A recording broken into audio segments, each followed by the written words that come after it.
wait a few minutes.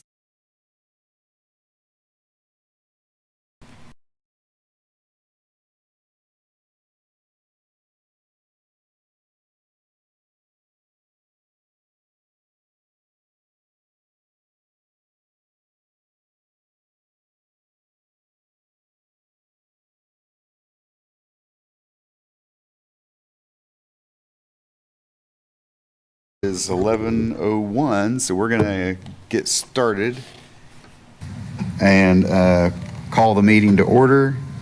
I am going to take roll, make sure we have a quorum, and then we'll have some opening statements about the meeting and that. So with that, Thomas Allen. Here. Christina Gentry. Here. Trent Santee. Here. Dana Ortiz. Here. Sarah Waters. I'm here. Shannon Ori. I don't see Shannon.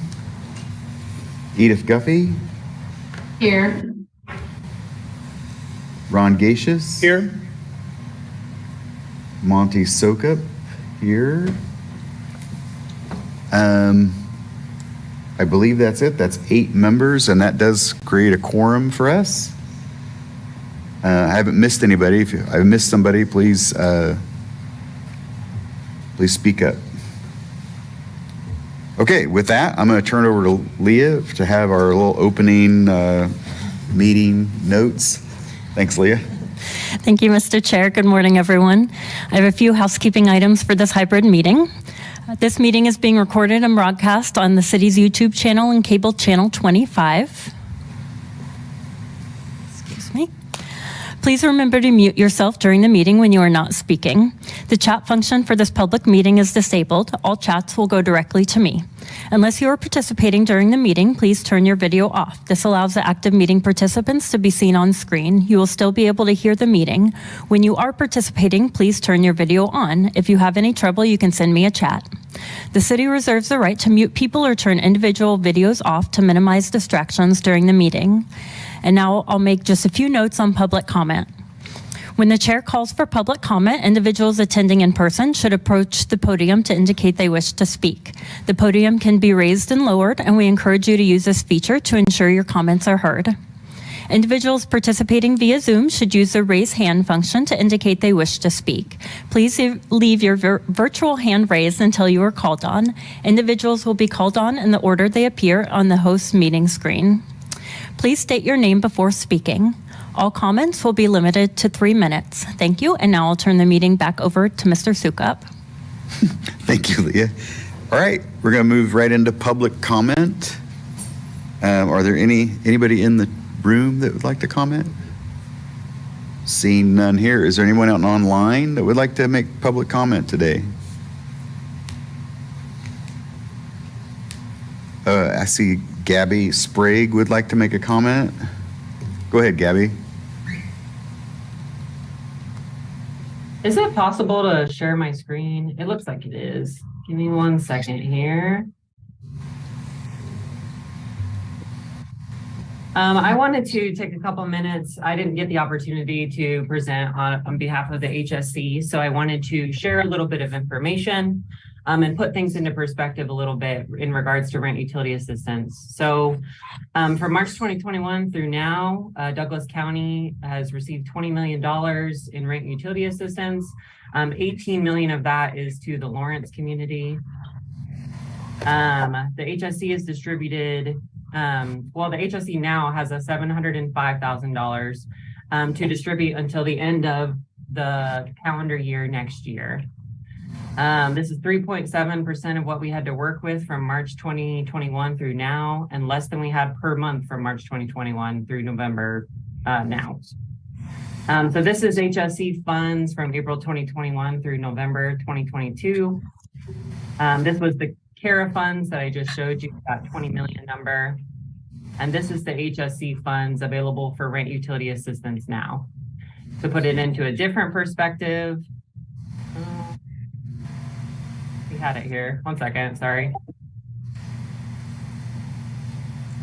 Kidding, it's not here. But you can see here that the AHAB funding that we've applied for is a small portion of the funding that's available or has been available in the past. So this is the current projected amount of funding that we're going to be getting. What I wanted to share is that although the HSC funding that we've applied for won't meet the need, every single payment of $1,200 is a payment that would keep someone from getting evicted, keep their water from getting turned off, or keep their electricity from getting turned off. I know that there are a lot of good development proposals that are on the table here today, and those proposals need money. But I also want to encourage the Affordable Housing Advisory Board to ask the City Commission to put $300,000 of rent utility assistance into the annual budget. I recognize that a lot of proposals for development come through the AHAB, and that's an appropriate use of this funding. And I think it's an appropriate use to put money to the HSC as well. But I would encourage AHAB to write a letter of support or a recommendation to look at supplying rent utility assistance funding in the annual budget as well. And that's all I have to say. Thank you all for doing the hard work of going through the applications today and previously. All right. Thank you, Gabby. Anyone else online or in the room?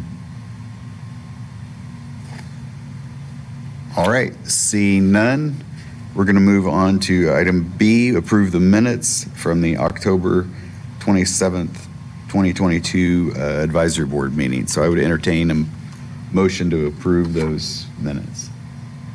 So moved. Mr. Chairman, Ron Gacious, Chamber Representative. I move to approve the minutes from the late October meeting.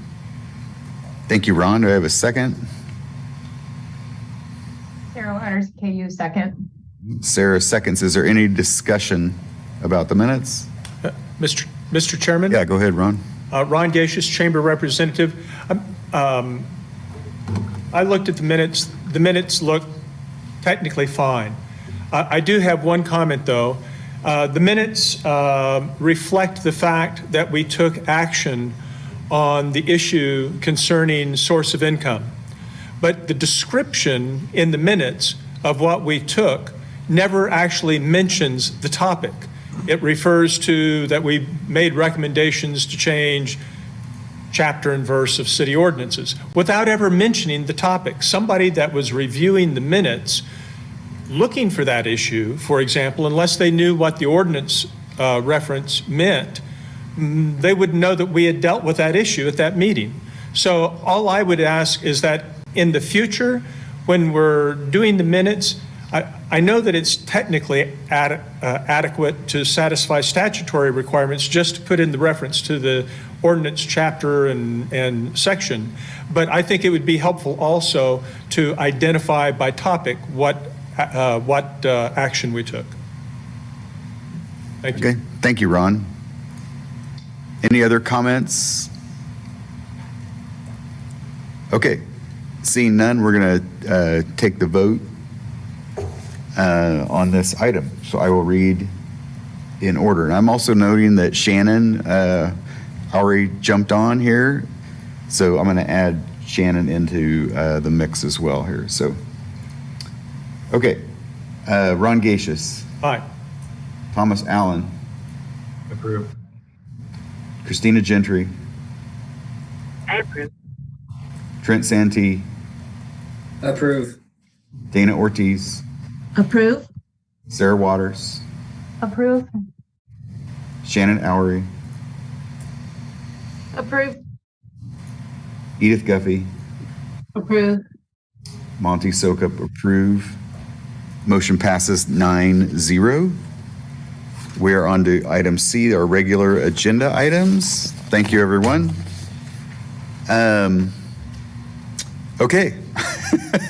This is the big item today. So we need to make a recommendation on awarding the trust funds to the projects. So I think earlier Leah had sent out, kind of a summary of the matrix and all of that kind of stuff. And I think at this point, I want to make a couple comments on the summary, but after that, I kind of want to open it up for discussion. And I would just say on the summary that I think, once again, our matrix has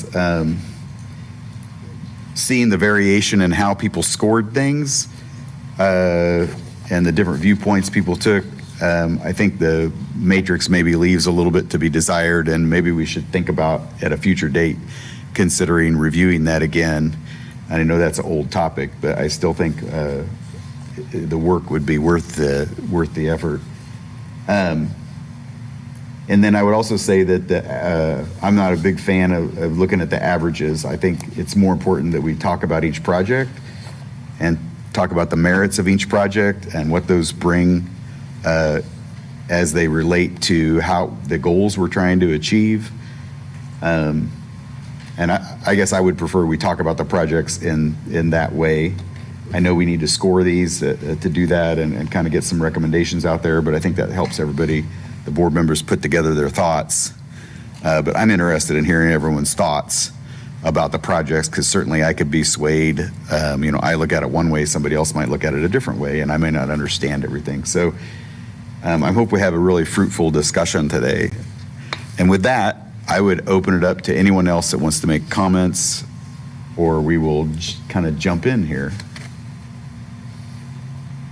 Yeah, go ahead, Dana. Thank you, Mr. Chairman. Dana Ortiz, Family Promise of Lawrence. Something that I noted as I was going through and trying to be, consistent amongst projects and not have my personal knowledge involved, just looking at the numbers, is that there are some questions in our metrics that don't appear in the application, such as green space. So that's kind of it's a statement in there, and yet it's not a question in the application. So there's some disconnect there. And in the numbers, I found that the numbers didn't necessarily reflect what I considered the most valuable projects. There's that aspect. It's a way to help us. It's a tool, but like you said, discussion and such, I think, is very valuable to look at a project more holistically and from different perspectives before we make the decisions. Thank you. Thank you, Dana.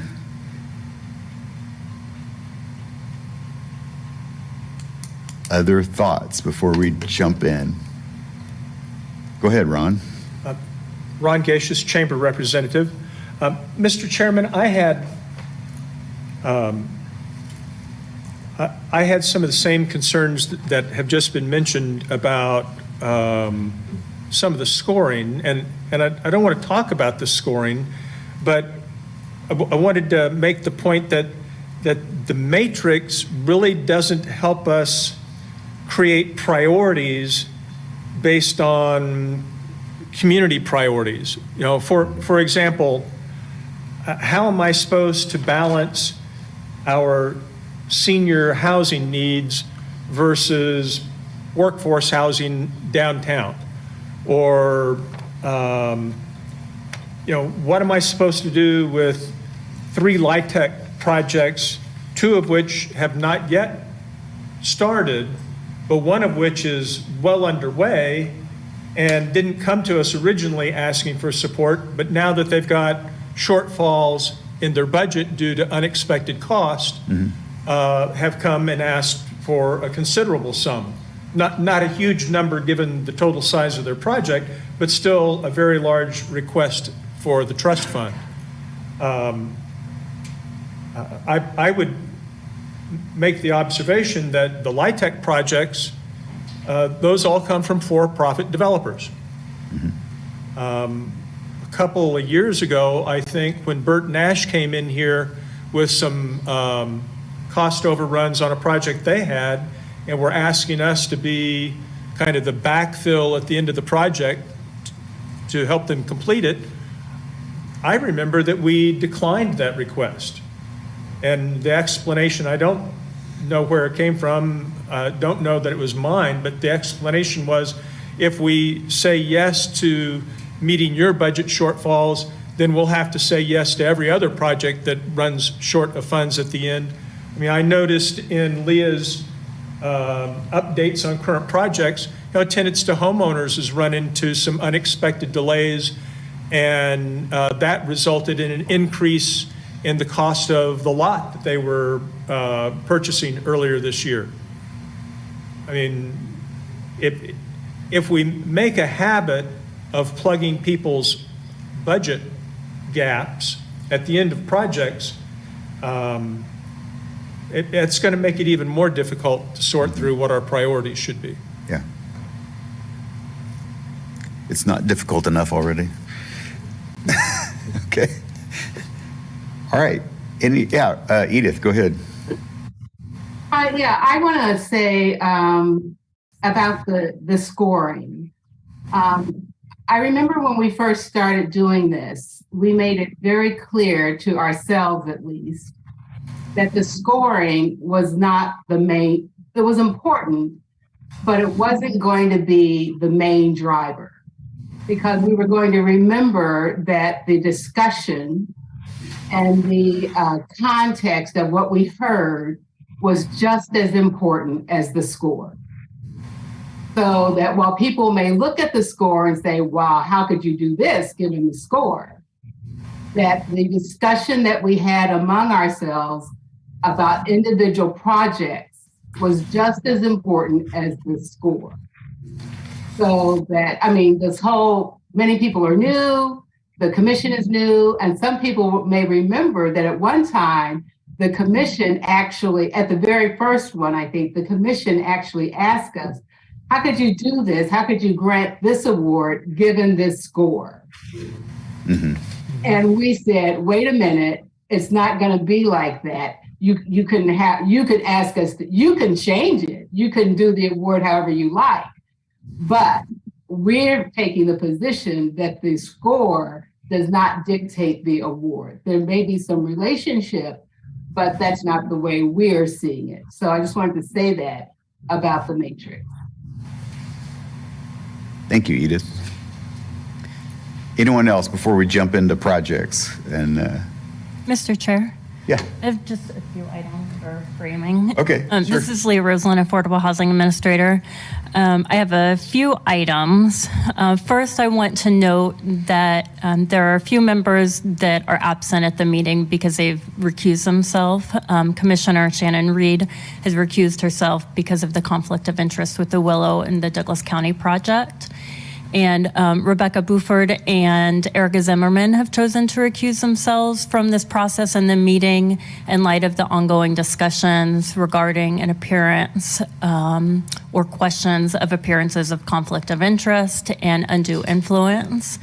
And they wrote a letter to the chair and myself, which I've attached to the agenda, which should be updated with that letter at this point for any members or the public interested in reviewing that.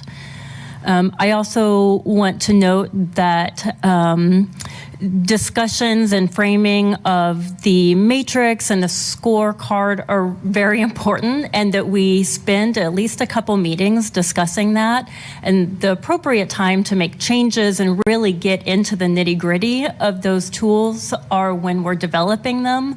On the back end, after the applications come in and you see how it plays out, at that point, the work has been done in terms of what we're reviewing, what we're using to prioritize applications. And so I would highly recommend that the AHAB consider forming a work group or committee or taking more time in the meetings to have hands-on work so that during the next round of funding, the matrix and the scorecard is closer to how the advisory board envisions it. And so it can really be a useful tool because ideally, and according to the policies, and the score should be used as a main component of prioritizing awards, as should the Affordable Housing Advisory Board goals and accomplishments achieved.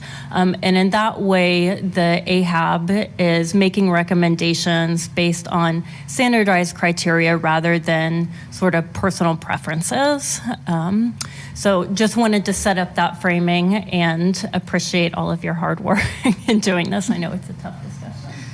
So with that note, I'll get you here in a second, Dana.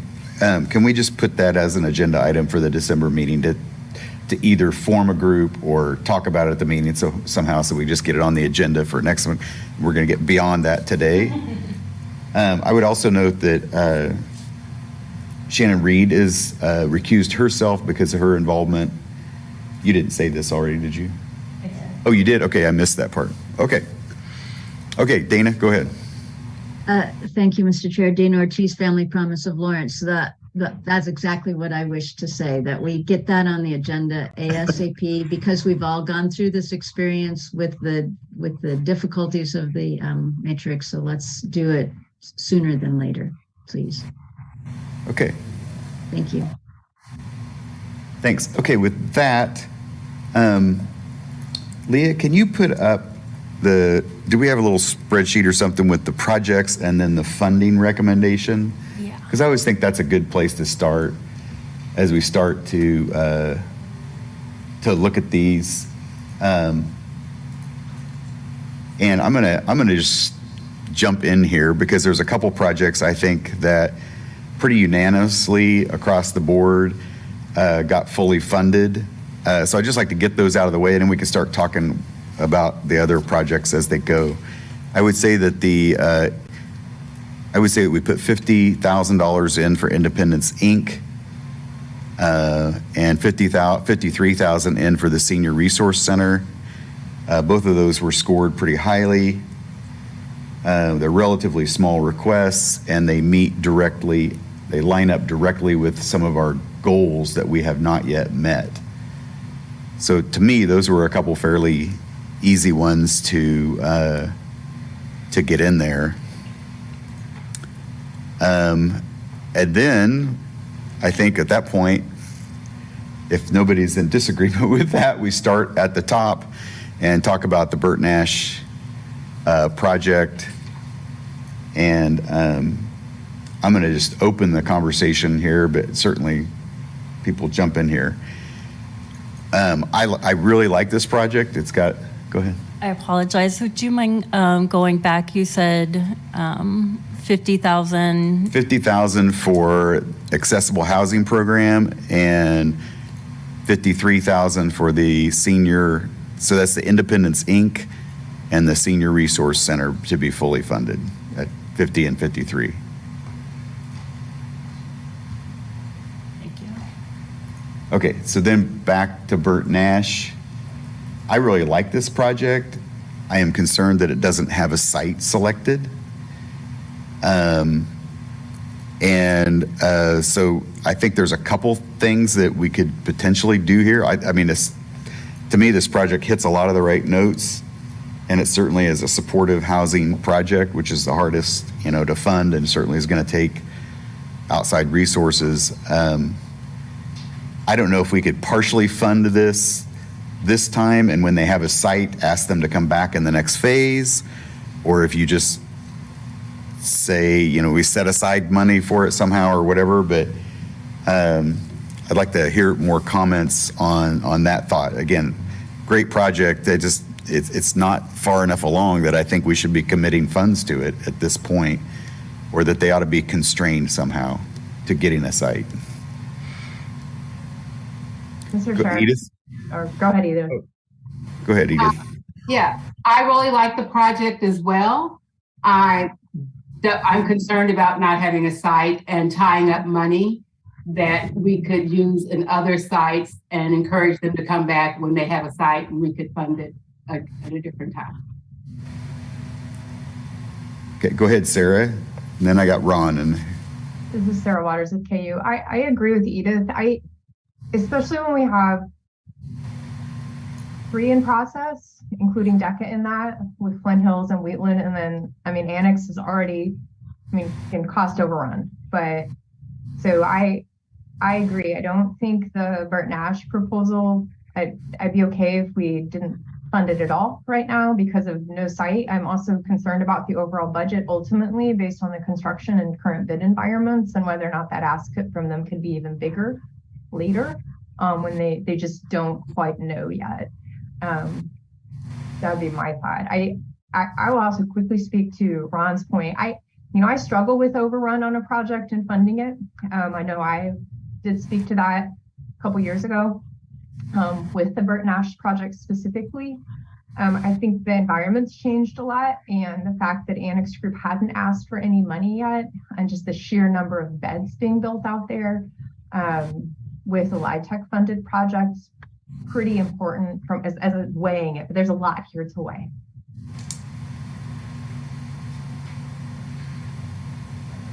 Okay, go ahead, Ron. Ron Gesh's Chamber Representative. I share the concerns that have been articulated about the problems associated with not having a lot. And when I first sat down and allocated funds, I put a 0 in this slot. And then it occurred to me that, next year we're going to have several big projects, I think. Holcomb project and the project out on the west side of town. And those are both significant size. And that's wonderful that we're going to have those opportunities. It occurred to me that I didn't maybe want Burt Nash to have to compete for $400,000 against those big, also high-scoring projects. So I tried to make a note in my recommendation that I would partially fund them right now, $200,000, but instead of sending them the money, let's just hold back $200,000, intellectually earmarking it ourselves so that we know we can partially fund that project with funds that we've carried over from this cycle when they come back next year. I spoke with Patrick Schmidt within the last couple of weeks. He assures me that they are aggressively pursuing at least one other opportunity, and they hope to be back in play with a very specific lot and hopefully a very specific employer partner also, because they didn't ask us to fund that component of their project, but it's a unique component of their project, trying to also help find employment opportunities for their constituencies. So I would sure like to see this thing get fully funded when it's ready. Whatever we need to do structurally to hold some funds for it or just have them compete next cycle, I'm fine with. But if we could put a little cushion in the next cycle's pool by holding on to $100,000 or $200,000, I would support that also. All right. Any other comments on Burt Nash? Oh, go ahead, Shannon. I guess my comment is that for them to be able to get a piece of property that they are going to be able to do this project, they're going to need some funding. And so that's why I put certainly not their entire request, but in the hopes that if they receive some funding from us, that they might be able to lock up a site, and sort of then to everybody else's point, that they might then be able to come back for additional money to be able to actually build the building. All right. Okay. Thank you, Shannon. I think so here's what I want to do, or how I try to structure this conversation. I think what we'll do is we'll put a number in Burt Nash, and I'm going to suggest a number in a second. And then we'll go through all of them, and then we'll come back and make adjustments, because we may argue that a project, we need to move the funds around. So I'm going to suggest that we put 150 in Burt Nash right now and move on to the next project. And like I said, when we get through all the projects, we're going to come back and obviously we're going to have to make adjustments because I'm sure we're going to want to award more money than we have. Mr. It's the Chair. nature of this thing. Is that okay? Yeah, this is Leah Roseland, Affordable Housing Administrator. Just a couple pieces of information about the Burton Ash funding that the advisory board may want to consider. There are other potential sources of funding. So in terms of holding back AHAB funding, this is certainly not the only pot of funding that they could utilize. So there's state home art funding that Burton Ash is going to be applying for. City home art funding is another source, and then city art funding. So, and in addition, the city is still willing to partner with them in identifying city lots. So there are a lot of pieces of the project that are up in the air in terms of funding, but I did just want to note that those are on the table as well. Okay. Thank you, Leah. All right. DCCCA Inc., close to home transitional homes. I would open that up for comment and or suggestions on funding or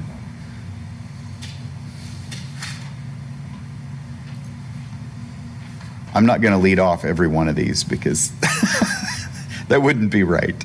So somebody jump in there, please. Yeah, this is Sarah Waters. I thought this was a pretty strong proposal. It was nice to see a different proposal as well. And so felt like it was meeting many of our goals and also well thought out in a population that is not easily housed. So I'd like to see a lot of funding to this, frankly, just in terms of it's not a huge ask from the trust fund. And I felt like that they had the details already ready and with their own, the site selection and things already confirmed. So not as precise in my statements as Monty is, but it kicks us off a little bit for discussion there. Thank you, Sarah. Anyone else? Edith has her thumb up. I agree with Sarah. Okay, Ron, I saw you motion to something. I agree, Sarah. Okay. All right. Seeing no other comments, we're going to pencil in 200, which would be fully funding that request. And then we're going to move on to, I'm just taking these in order, Flint Hills Holdings Group, New Hampshire Lofts.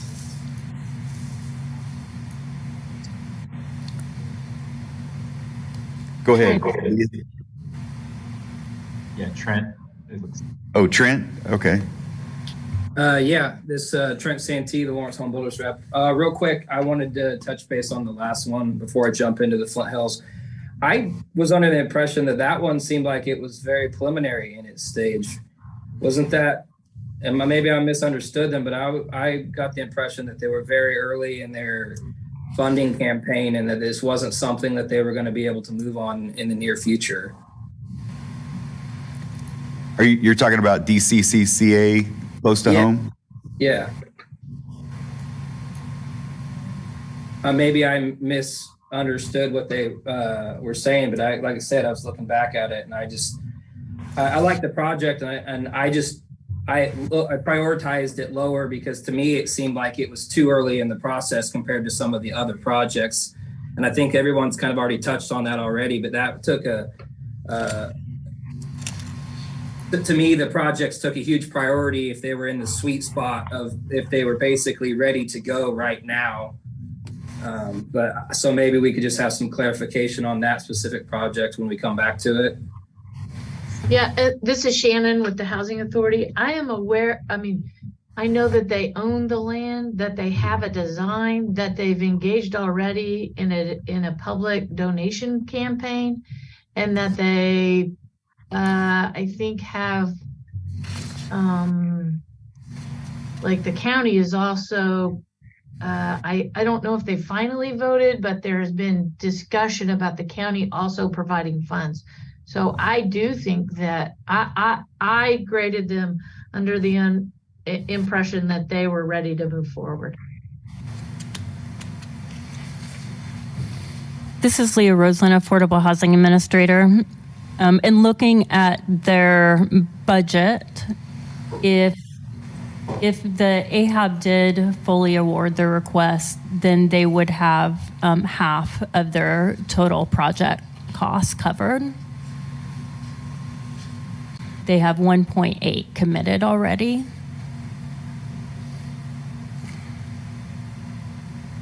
And This is Trent Santee, the Lawrence Home Builders rep again. So just, okay, I don't remember them submitting an actual floor plan or other stuff that some of the other projects that were ready seemed more ready to go to me. So,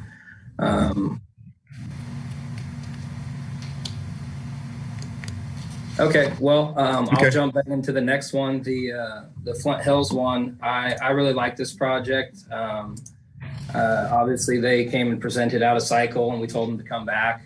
I thought that was one of the biggest problems that we're having with the whole funding cycle. Is that we have a lot of good projects and not enough money for everyone. I think that part of what maybe the matrix doesn't express or let us score is the necessity of units. We've all talked about this the whole year. But we need more units, and I just thought that this one hit a lot of marks as far as what our city would like. It's downtown. It's cleaning up a site that is doing nothing for us right now, but could be doing something for us in the future.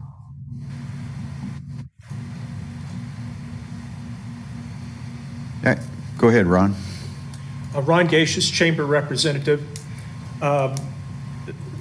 This is, wow, a really interesting case study in how difficult it is for us to kind of sometimes reach consensus on the value or priority of a project.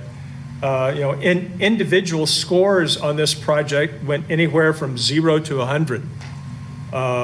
So it's for me, it fills to my knowledge, the 5 cycles I've been through here, 5 annual cycles, I think this is the first significant opportunity for downtown housing that's come before us. And the downtown strategic plan has as one of its highest priorities downtown housing for downtown workforce. This is the first opportunity we've really had to do that in any kind of scale. So I scored it fairly high. I do, and I mentioned earlier this issue of, well, how do we balance the LIHTC projects that have 30-year guaranteed affordability versus permanent affordability projects that come out of tenants to homeowners or something like that. I don't know yet how we balance that consideration fairly, or even what fair would look like. But to me, it's a high priority project because it addresses downtown workforce housing needs within the affordable housing context. All 48 units are voucher eligible, which we've been hearing the last several months how we'd lost. I think Shannon had reported, and Shannon, correct me if I'm wrong, that we had over the last year or some number of months we'd lost nearly 1,000 units available. We had a couple of big complexes change hands, and the new owners have made bad decisions. So that factor, having 48 guaranteed voucher eligible units downtown was attractive to me. The other consideration for me was many of our projects that I have scored the highest historically have been some of the targeted projects like the close to home transitional home from DCCA.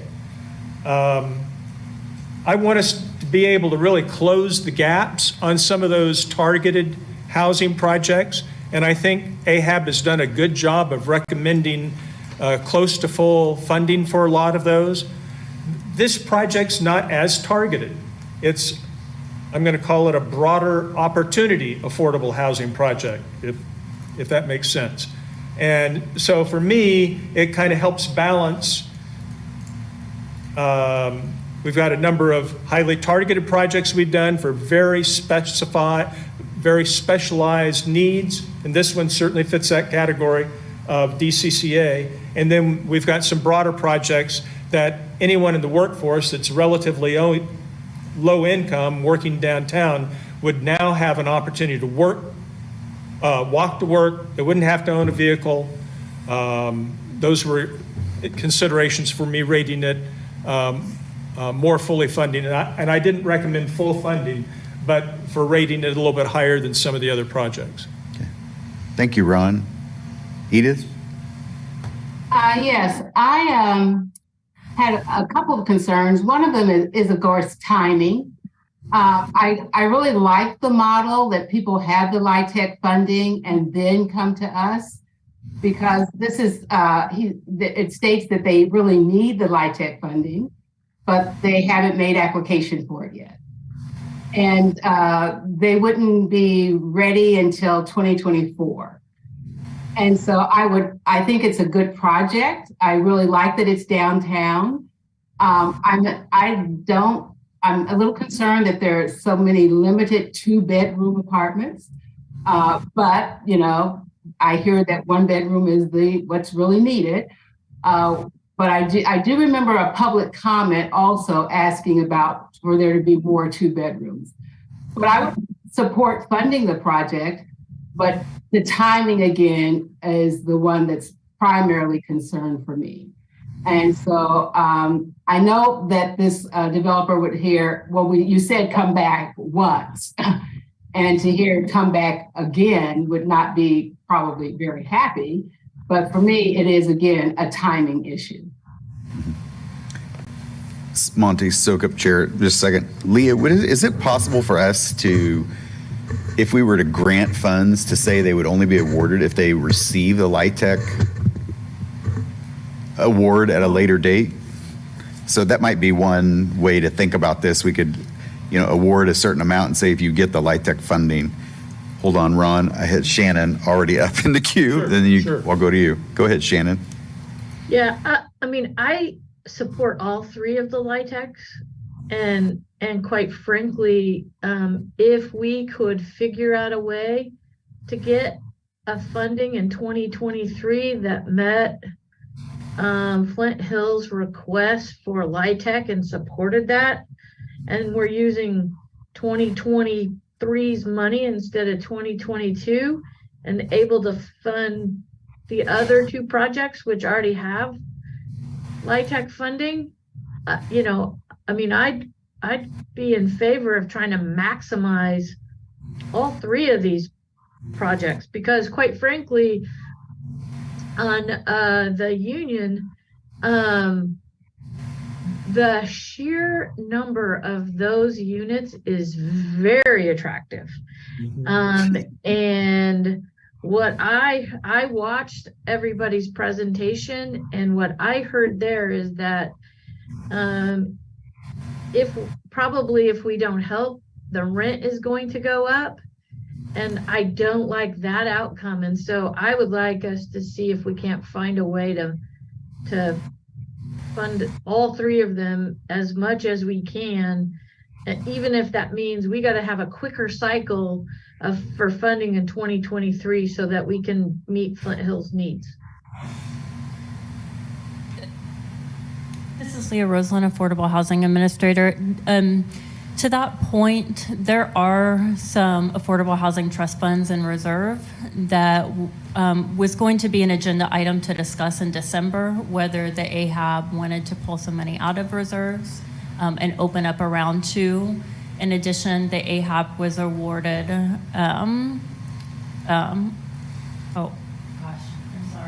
CIP funds that would be available in 2024. So just wanted to offer that as a matter of consideration.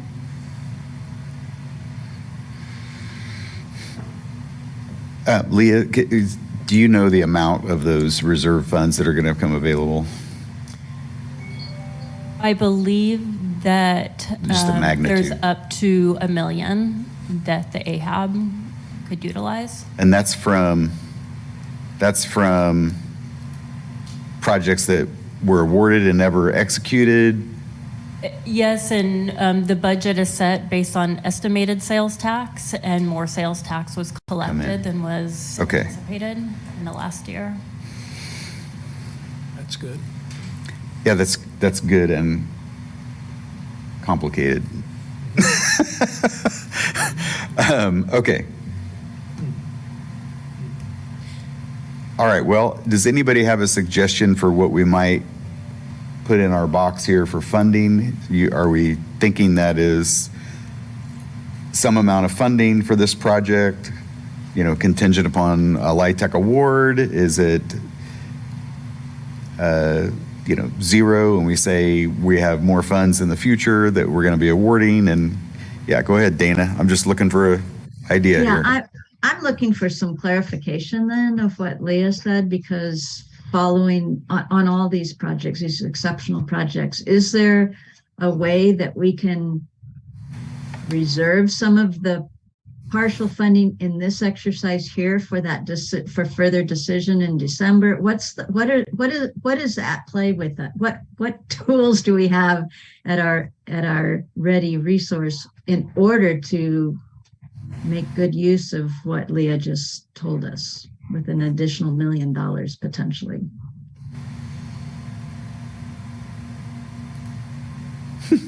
This is Leah Roseland, Affordable Housing Administrator. So at this time, the AHAB does only have spending authority to recommend up to the 1.6S1. So there would need to be another discussion whether to pull funds out of reserve, how many to use. But it could be, a closed application process that may just be open to round one applicants. It could be a more simple application process to where we would not request, applicants to resubmit all the application materials.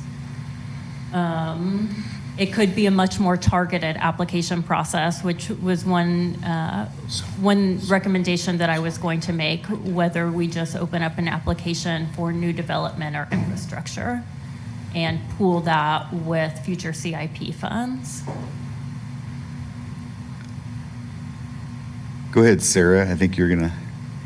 Okay, Sarah Waters. Sue, do we have authority to pull money out of those reserves today? This is Leah Roseland, Affordable Housing Administrator. No, that would need to go to the City Commission for approval. Okay, because what I'm thinking in terms of this application, because of Edith's point, especially about the LIHTC funds not being awarded, I'd like to use those reserve funds in 23 potentially, or what I'm hearing, or 23 funds for Flint Hills potentially. So I was just trying to figure out how we put a pause on them or delay them or pieces like that. So that's where is it a closed application for whoever's unfunded after today once those funds have been released, I think is kind of where my head was going. This Monty Sokup chair, I think a question maybe for Shannon actually.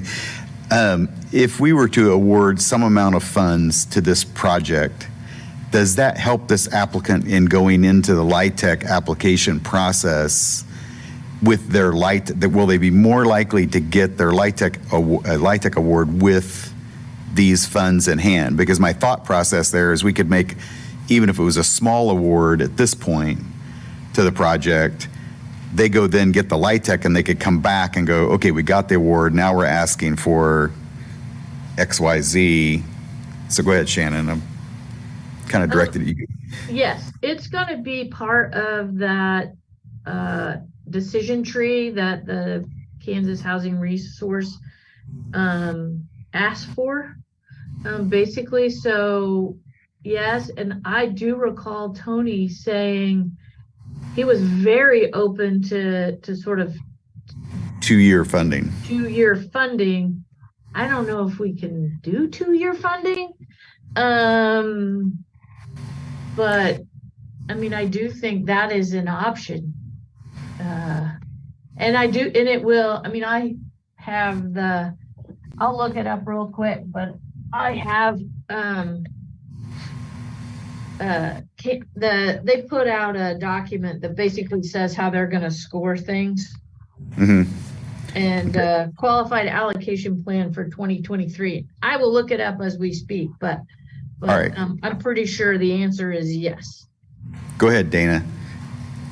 Thank you. Dana Ortiz, Family Promise of Lawrence. Just pushing a little further on the question Sarah asked. So we don't have authority to release the funding today, understood.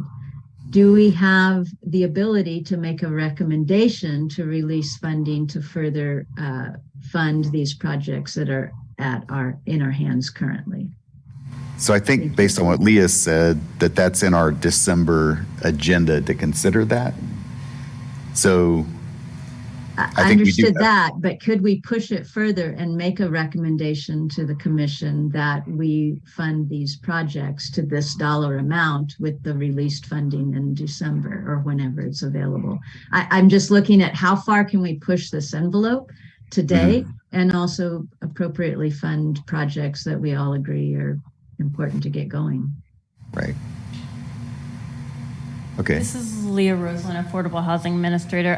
I would look to Jeff to confirm this, but it's my impression that the AHAB could award funds contingent upon the commission approving that those additional funds being pulled from reserve.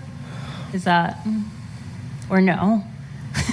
No, that's pushing the boundaries. There's a lot of budgetary items in there we'd have to unpack and understand before we could give you a pretty good answer on that one, because there is authorities in there that we may not have a full grasp of for the funding today. So I'd hate to commit us one way or the other because we just don't have enough to have that discussion at this time, unfortunately.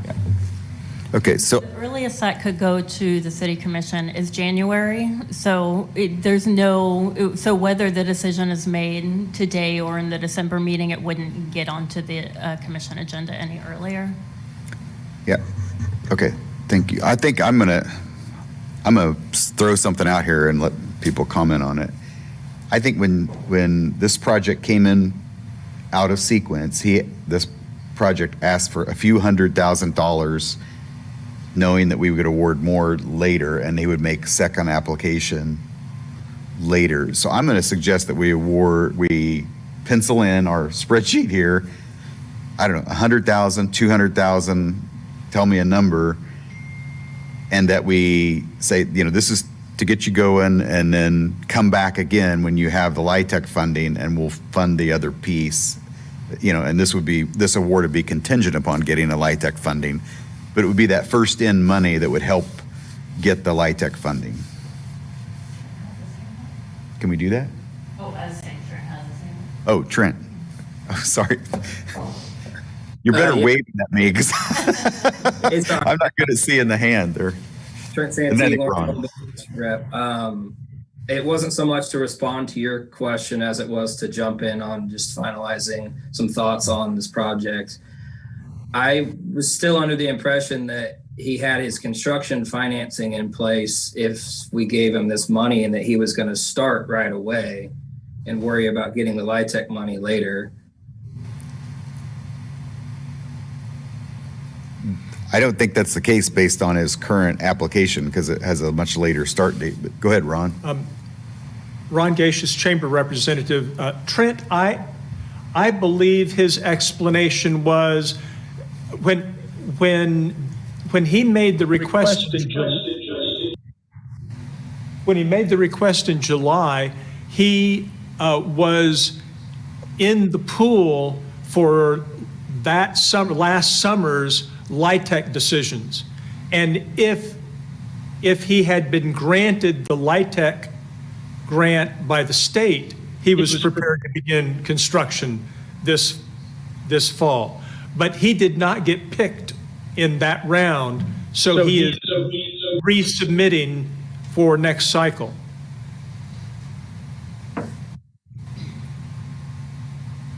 Trent Santee, Lawrence Homer. Thanks, Ron. Thanks for the clarification.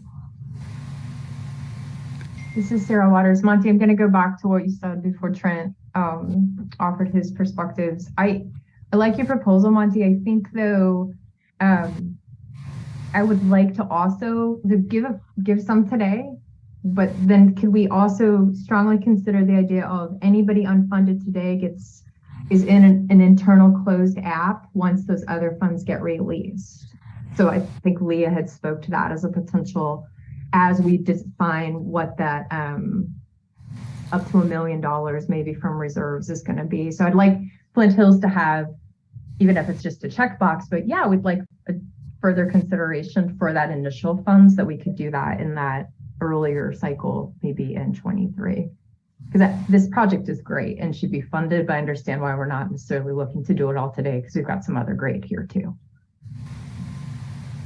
So, and this is Shannon with the Housing Authority.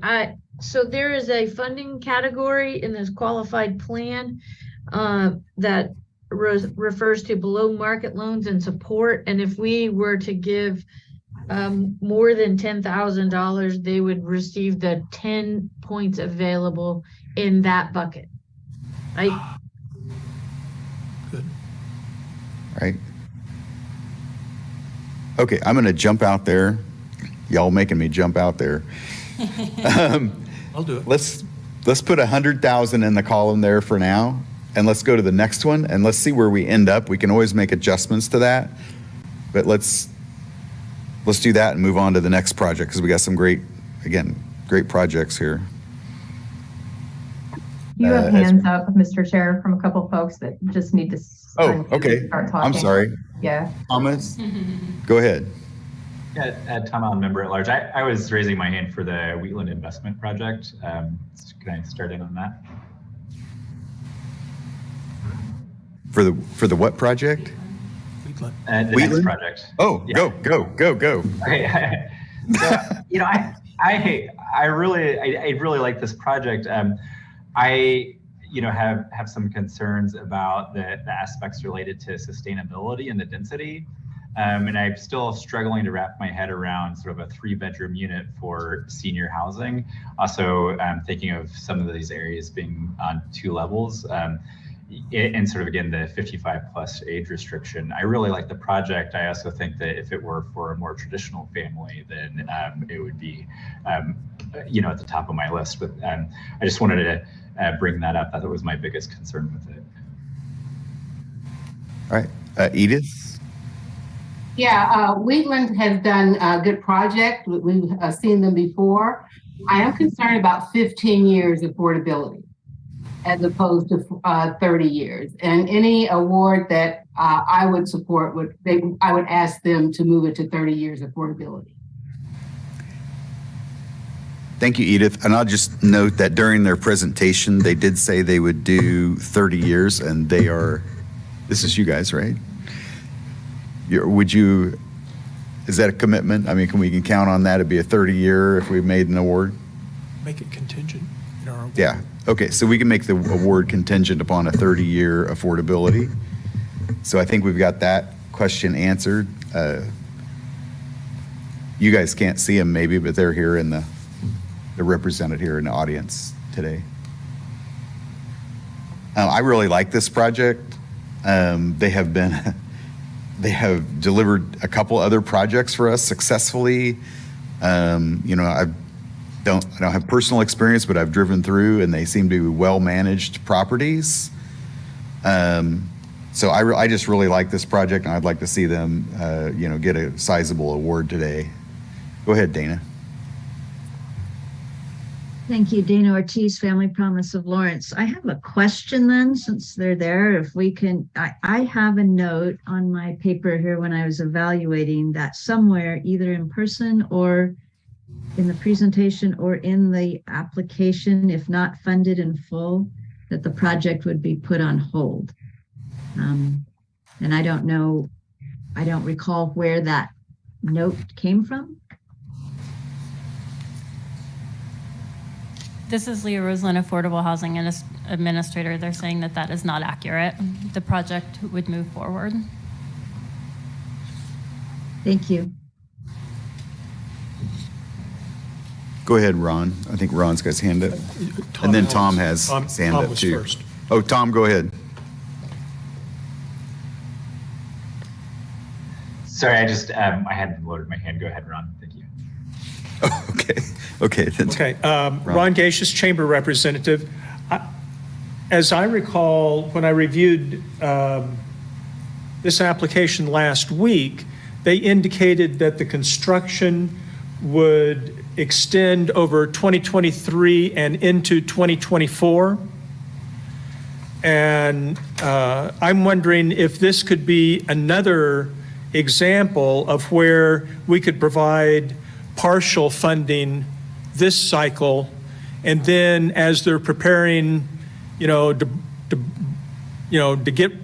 break ground and continue their plans for their 2024 projects, they could come back and request the balance or whatever they think they need for the rest of that project. I like this project also a lot. I do share the concern about, if it's just senior living accommodations, why the extra bedroom, why 2 stories? I'm not going to second guess the marketplace, because my understanding is these get filled up just as soon as they're completed. So obviously the demand is there and the price point is right for the neighborhood. I mean, right for the community, for meeting our needs.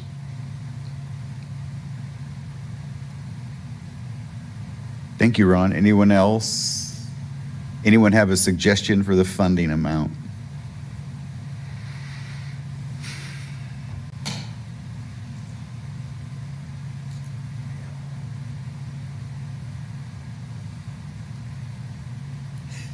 Go ahead. Go ahead, Edith. I had 400,000.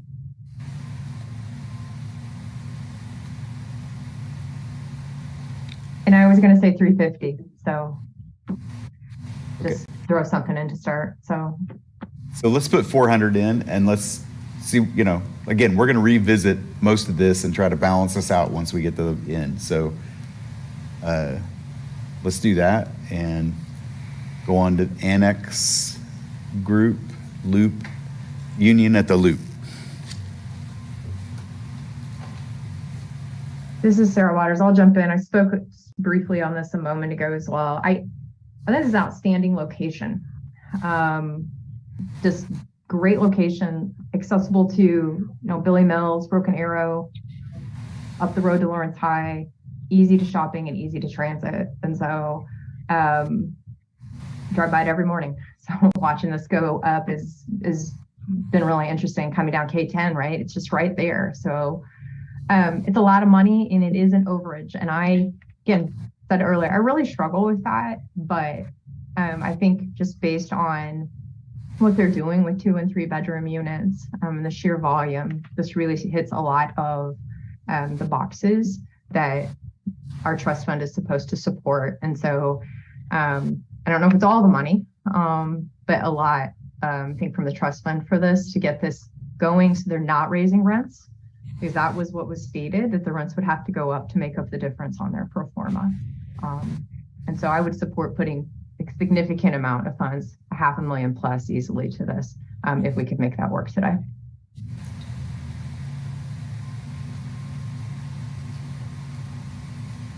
Go ahead, Ron.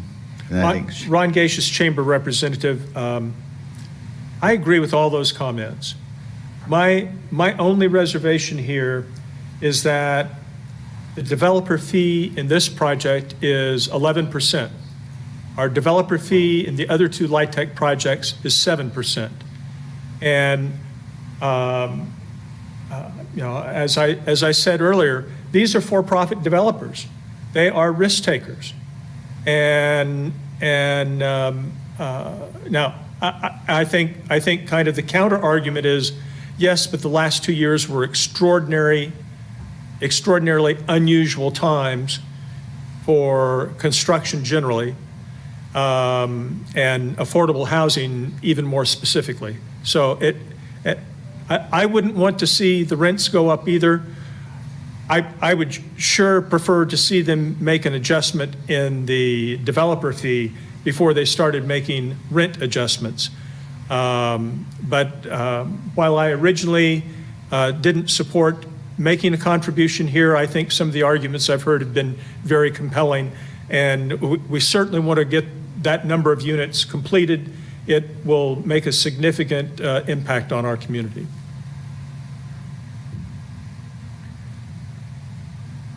Go ahead, Edith.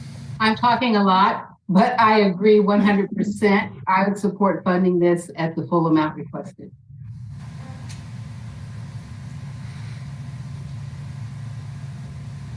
Go ahead, Trent. Trent Santee, Lawrence Home Builders Rep. I agree that the overage issue is a slippery slope for me. It concerns me. Obviously, this is a tough time to build anything, but I don't know if I like setting that precedent and letting people in on the back end of the deal.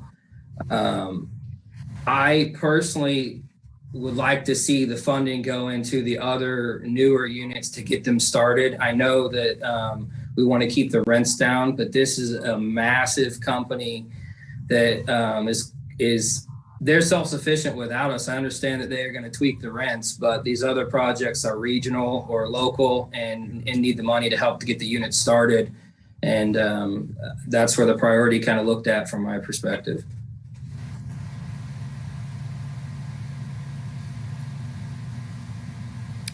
Okay, this is Monty Sokup, Chair. I agree with, I think, everything everybody said. The one thing that keeps coming back to me is that 11% developer fee. That concerns me. I mean, I'm in the middle of building a couple projects, and I know costs are going up, and I'm figuring out how to absorb that and make that work. But I also don't take an 11% fee, on projects. We're talking about, a fee of, over $5 million on this project at the project budget. And I have a hard time funding that. Funding someone's profit is essentially what I'm seeing here. As Ron referred to, a developer ultimately takes a risk when they enter into a development. But I also agree that we need these units, and we should probably do something. I think my only question is what that amount is. I would be closer to, in my vision, 100 or 200,000 to, make sure the project gets done. I think the project's going to get done. We're talking about an amount of rent that might subsidize or whatever. And I certainly would, as thinking about the future of this fund and having taxes reapproved, we need to be tied to these projects with large numbers. So, whether that's a political thinking or not, I think it's a reality that we have to think about. So anyway, I guess I would be in at 100 or 200 or something like that. And go ahead, Ron. Let's see, I just had a question about LIHTC projects, and now I'm spacey enough I don't remember it. Nope. I pass. If I think of it, I'll come back. Oh, pass. All right, anybody else? This is Sarah Waters. The only other thing I would add to the conversation is I think if this developer had come to us 24, 30 months ago and requested funds then, I think we would have awarded them. With the LIHTC. And so that's one of the reasons why, again, I get it's after, I get it's on the overage now. But I do think that we would have asked for the lower developer fee then too, to Ron's point. And I very much appreciate you bringing that up. And so that's all. I think it needs to be more than a couple $100,000 though. Go ahead, Ron. Thank you, Mr. Chairman. Ron Gacious, Chamber Representative. I remember my question now. The comment about without some additional funding, they'll be forced to increase rates. Aren't LIHTC, and I guess this is a question for Leah, and maybe Shannon knows the answer off the top of her head also. Aren't LIHTC projects kind of rent controlled? Aren't there caps on the rents they can charge? And they've already made, and in the application process, don't they make commitments about how many number of units are going to be available at what price point, what price point of average median income for our community? This is Leah Roslin, Affordable Housing Administrator. The affordable units still need to remain in that area of affordability, 30% or less of the household's income. Not all of these units are going to be affordable, is my understanding. Right. So my assumption is that they're referring to the other units, the market rate units.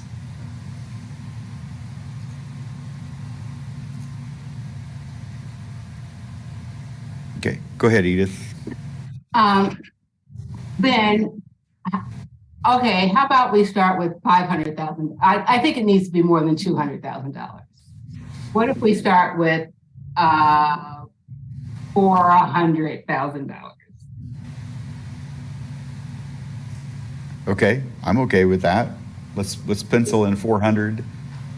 Let's move to the next.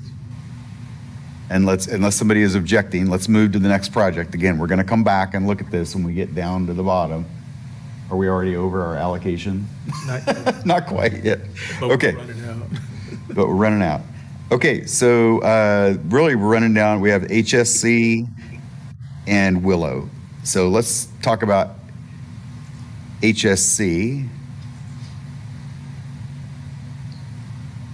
Mr. Chair, can we talk about Willow first? Only because I think that the collaborative is going to get whatever's left no matter what here, in my opinion. And I think Willow is a little bit more of a discussion.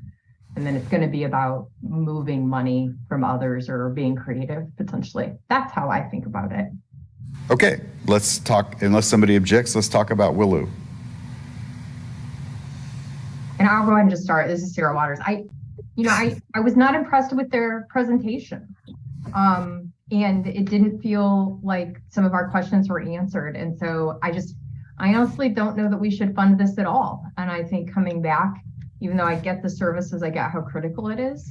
But and it's not a lot of money, but I feel like doing a little bit more thorough presentation in the future, if they should choose to come back to the board again, would be what I would like to see. Okay. I'll jump in there. I as well had a few concerns about that because one of the examples that I recall was like helping someone get something taken care of with their car, and I was struggling to understand how that is affordable housing. And then the more I thought about it, I wondered, and I don't have an answer to this, but I wondered if it was basically a pool of money to deal with emergencies that maybe otherwise couldn't be handled by HSC, or the timing didn't work with HSC. And I don't know the work well enough to know that, and I certainly didn't get the answer or didn't have the opportunity to ask the question. So I too am a little concerned because a lot of what I think were their requests were like rental assistance could be done through HSC, and if we want everything to go through that single place for assistance, then the money should probably go to HSC. And I didn't have enough of an explanation as to otherwise why it was needed. That's just where I was. Anybody else? I would agree. I wanted to support what HSC is doing. I like the fact that they're working all of that in one place. And so I thought if I supported HSC, I was supporting Willow.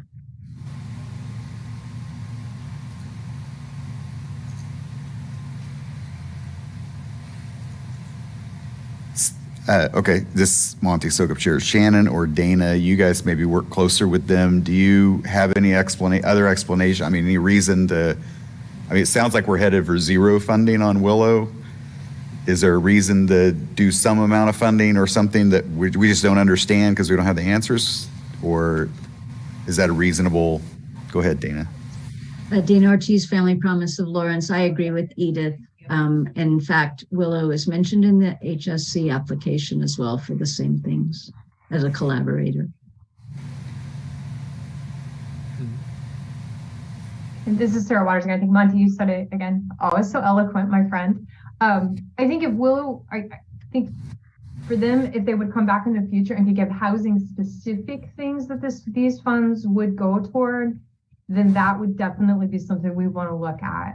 But it just wasn't defined, and it was hard to really understand if it's just additional funds so somebody can pay their rent, but it was paying for their car instead. So that's where we're putting it to HSC now, and encouraging Willow if they've got something that was be unique for their organization alone or another pool of funds that would help, you know, their clients to come back and resubmit later.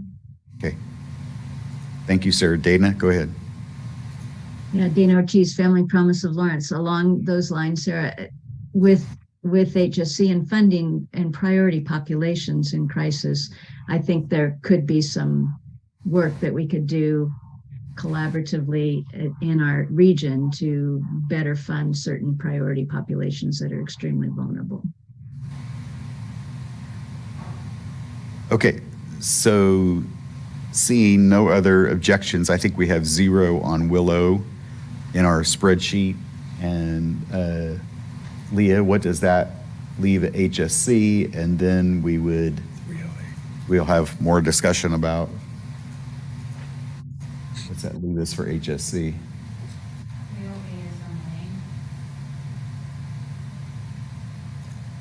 Oh, it's covered up. I can't. It's covered up on my screen and I can't read that. Oh. Okay. 308. 308. So if we plug 308 in HSC, that is basically all of our funding. I think we could obviously then talk about if we need to shift some of this around, knowing what we have here. I think we've done some great work to get to this point. Certainly, you know, maybe we need to make some adjustments. I don't know. Anybody feel strongly about any particular project or amount of funding that we allocated?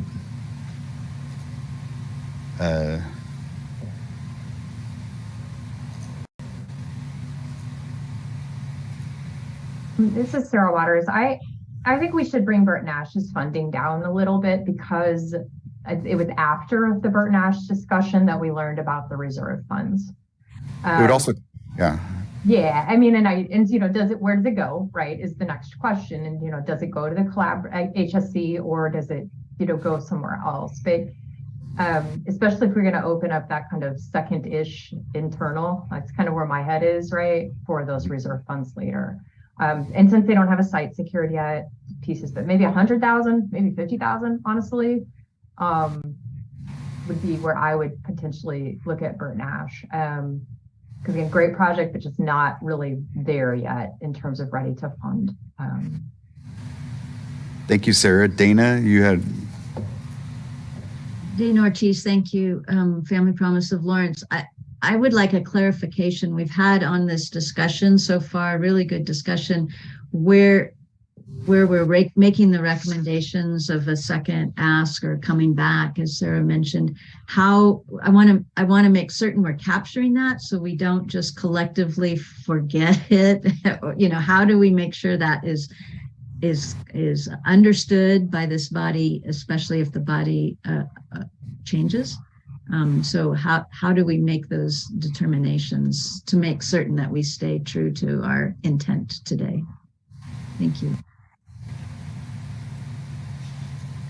This is Leah Rosen, Affordable Housing Administrator. Preferably that would come in the form of a motion so that it's recorded on the record. Thank you, Leah. So, go ahead, Christina. Got her hand up. Hi, yes, Christina Gentry, a person who has received housing vouchers. So I respectfully have not shared my camera today because I am en route with a friend who's trying to receive resources and services.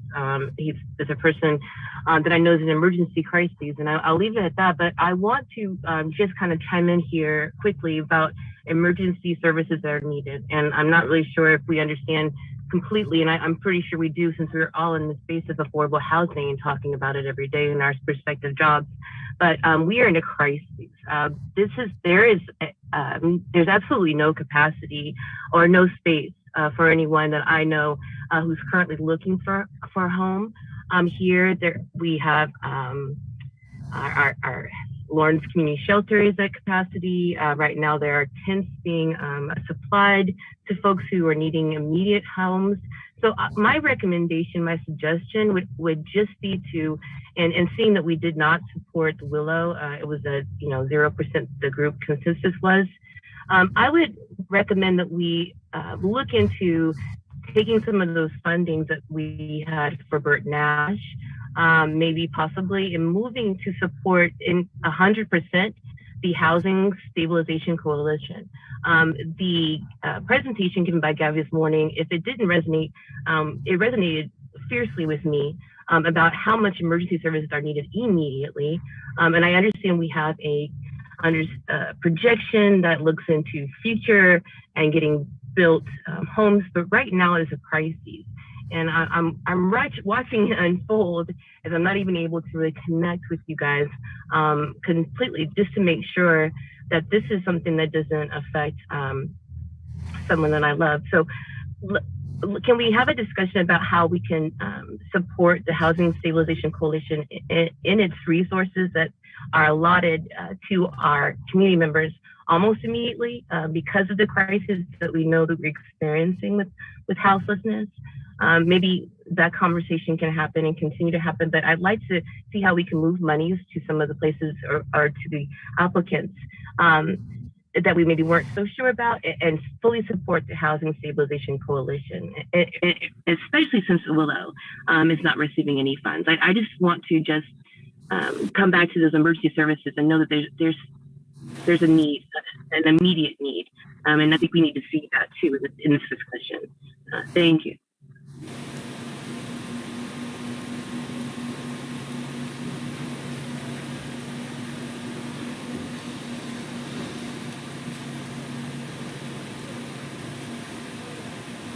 Go ahead, Dana. Thank you. Dana Ortiz, Family Promise of Lawrence. I concur with Christina about how much the needs are. They've increased substantially over the last couple months, just where our personal Family Promises calls in need of families fearful of losing their home or having already lost housing. It has the needs of the call needs have gone an uptick since September for Family Promise and for Housing Stabilization Collaborative.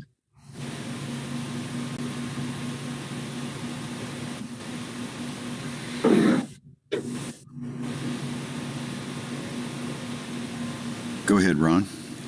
Ron Gacious, Chamber Representative. Mr. Chairman and board members, this is our dilemma. The immediate needs of the unhoused are continuing to grow. And at the same time, every year, we're losing hundreds, perhaps thousands, certainly hundreds, of available units that can be rented at affordable rates. We could fully fund the stabilization collaborative, but to the extent we take funds away from our capital investment, we're only guaranteeing that the needs of the stabilization collaborative will continue to escalate dramatically in the future without, at some point in time, constructing more affordable units, certainly units that are voucher eligible. We guarantee that the stabilization collaborative will never be successful because the demand for subsidies will escalate at an ongoing rate. I think the needs of the collaborative for support services and vouchers are real, they're substantial, they're growing, there's no doubt. I made a recommendation, my recommendation was for a $100,000 increase from what they'd received the year before.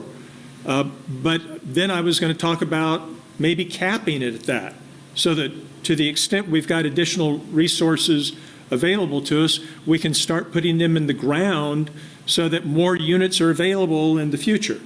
We're being asked to do two quite different things. One, jump in right now and put out a housing crisis fire with some emergency funds. And then at the same time, we're asked to make capital investments in the community to create more affordable housing. It's awfully hard to balance the two against each other. We need both desperately.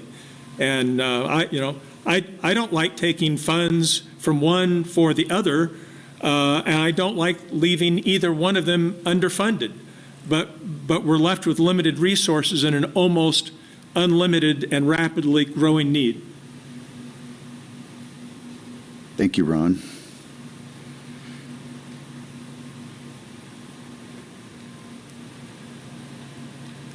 So, all right, so Sarah had a suggestion that we take some of the funding out of the Burt Nash, because we're just partially funding that, and asking them to come back when they have a site, which is not dissimilar to what we asked on the Flint Hills project.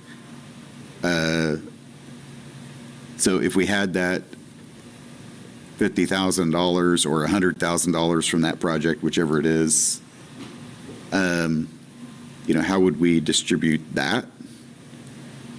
Are there projects people would like to see, whether that's housing stabilization or one of the capital projects?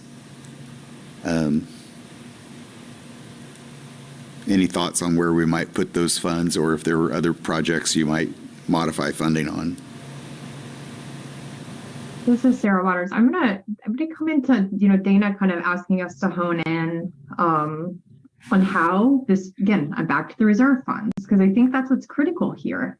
And so Dana, I don't know, do we need to make the motion now? Can we make it now? I guess we can make it any time, or because that's where I think carving out from several projects potentially now to get the HSC up to the full $500,000 that they asked from the immediacy, but knowing that we might have about $1 million in additional funds that we could come in and hit the rest of these and top them up is kind of where my head is. And so, but again, just trying to figure out process there. Go ahead, Edith. Yeah, I'm tempted to do that, except for the comment that I heard from Ron earlier about the number of big ticket projects in 2024 and 2023 that may be coming our way. Like the Holcomb project, and he named a couple of other projects that others may know about. I have no idea about. And so I want to be very careful about earmarking projects, earmarking money for 2023 when there may be some really great projects that we may need that money for, and the reserve fund for, that we will have already committed. And we don't even know about these projects. Others do, I don't. So while I like that idea, I don't want to hamstring us because we don't know about some of these other projects that are coming.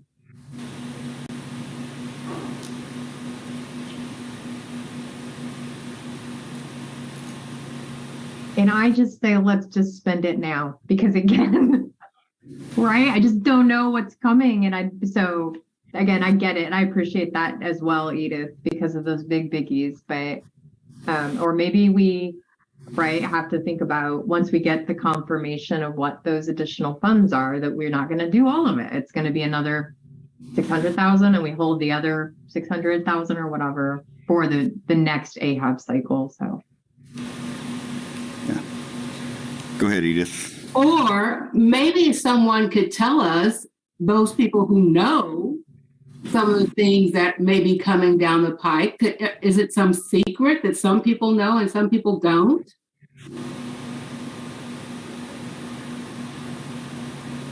This is Monty Sokup, Chair. I don't think it's a secret.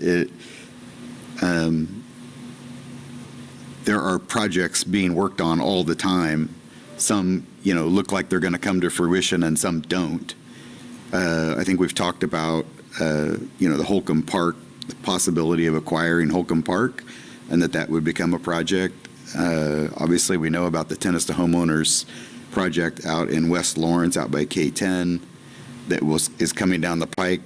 We thought that was going to come for funding 2 cycles ago, and it has taken this long for that project to come together.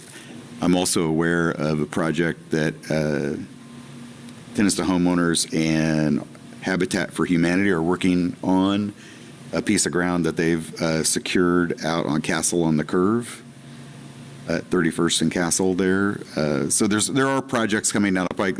The hard thing about this is it's hard to tell when any one of them is going to come to the point of coming to this group for funding. But there are a lot of good projects, obviously, in the works. I don't think I would hold money at this point. I wouldn't. We should spend the money we have, certainly. I think, in my opinion, we could consider, reserving a small portion of the reserve if we wanted to, or say, we're giving you some seed money, come back in that round, and we'll talk about it then when we actually have the money to spend. I don't think there's anything wrong with that.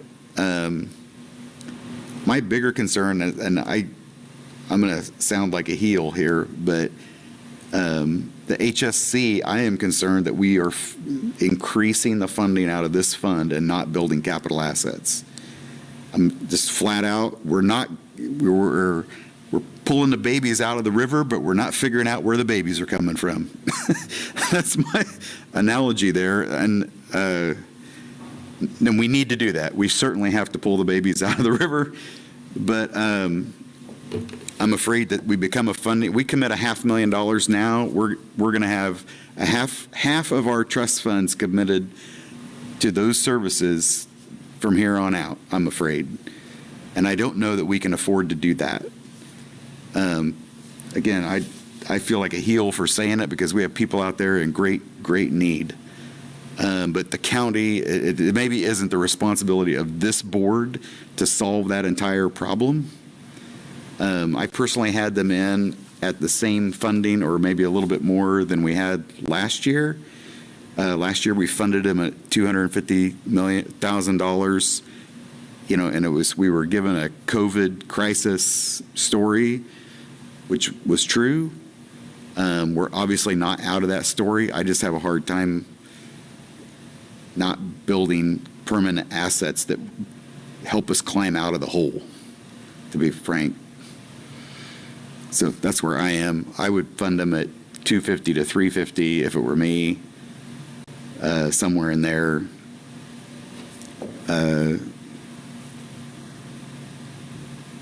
Anyway. Mr. Chair, Trent had his hand up earlier.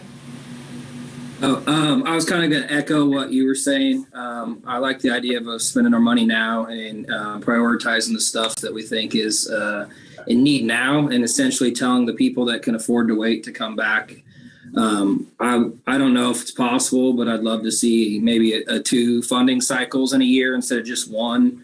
It seems like that would alleviate some of our applicants' issues because they're kind of missing the cycle just barely. But on the note of the funding, the HSC, I had the same similar concerns that we're just going to slowly start committing more and more of our fund to that without taking care of the problem, which is more units. Their needs are emergency needs, though. It really appeals to us that we're trying to prevent houselessness in that situation. So that's it's kind of the chicken or the egg at that point, right? And I don't know how other board members feel, but I feel like, to Monty's point, that we have to invest in more units too. And myself was plugged for that. Is I think that we're missing community wide, is that we need the market to be supporting this process. And until we get the market to make more units, we're gonna be in the same argument where we're talking about emergency services or units. In this case, I would like to see the Annex Group lose some funding. I know that project is awesome, but that project is already self-sufficient without our money, and these other projects aren't. And these the Housing Stabilization Collaborative, it needs the money now, and I would bump their funding up. Go ahead, Edith. You all know that from the very beginning that I've been on this committee, I have argued that I have a degree in social work, all that stuff, but I have not supported the continuing increase of dollars going to services. I just knew that once we did that, it would continue to increase, and that is exactly what has happened. So I would not support increasing the Housing Stabilization Collaborative any higher. I do think we need to focus on units.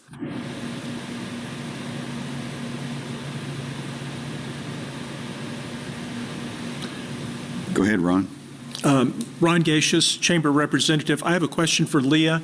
Leah, what was the level that we funded vouchers and supportive services last year? Is Leah Roslin, Affordable Housing Administrator, for the HSC specifically, or for all support services? Well, can you give me both numbers? Yes, give me just a moment, please. Give us both numbers.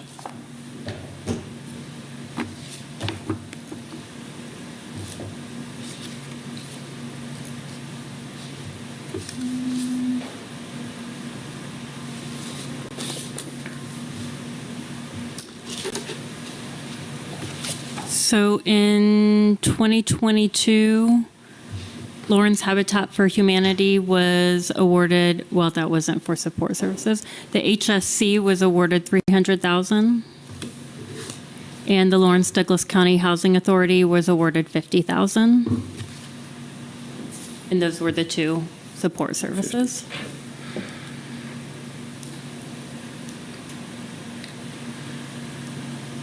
If I may continue. Yeah, go ahead. Ron Gacious, Chamber Representative. Mr. Chairman, I would recommend that we continue since we don't have a separate request from the Housing Authority this year for supportive services, I would recommend that we put $350,000 in the line for the Stabilization Collaborative for this year, which is an increase of $42,000 from where we were at.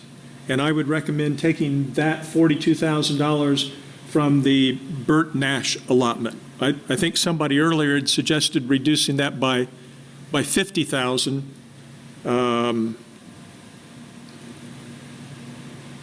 I'd be fine with moving the full $50,000 over.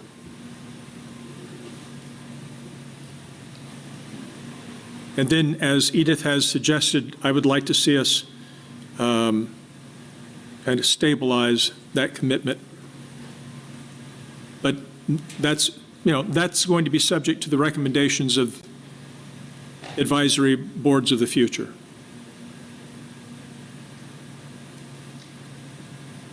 This is Leah Roslin, Affordable Housing Administrator. Does this reflect what you just recommended, Ron?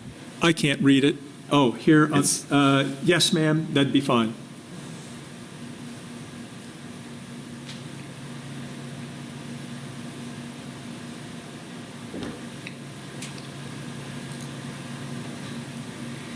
Any other suggestions?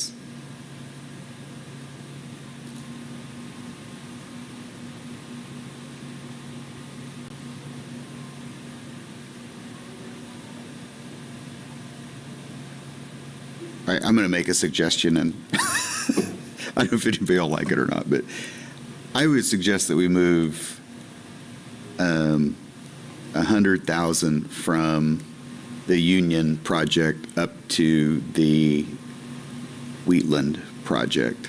So make Wheatland 500,000 and make the Union 300. And I'm going back. It's a great project, all that. It's going to happen. I don't see the great impact, and I hate that. I just really struggle. I don't want to hate it. I struggle with the fact that there's an 11% profit margin on that project, and everybody else is at 7%, and we just don't see that. That's my reasoning, right or wrong.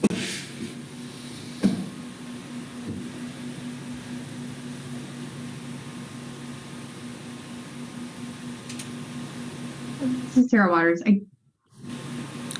I'd like Trent to also maybe, could you come back to what your statement was about Annex Group earlier about how it's going to happen funded, and just maybe elaborate, because I think you're in the same bucket to a certain degree as Monty. And so just trying to get some more wisdom from you all. Yeah, Trent Santee, Lawrence Home Builders Association. It's my understanding that the project is going to be completed no matter if we give them money or not. And they're going to adjust the market rate units rent to make up the difference or whatever they decide to do. But I'm looking at it very similar to Monty in regards of 11% of $48 million is a little over $5 million. They claim to have, I believe it was $500 million in their portfolio, and they've done over $1 billion and stuff.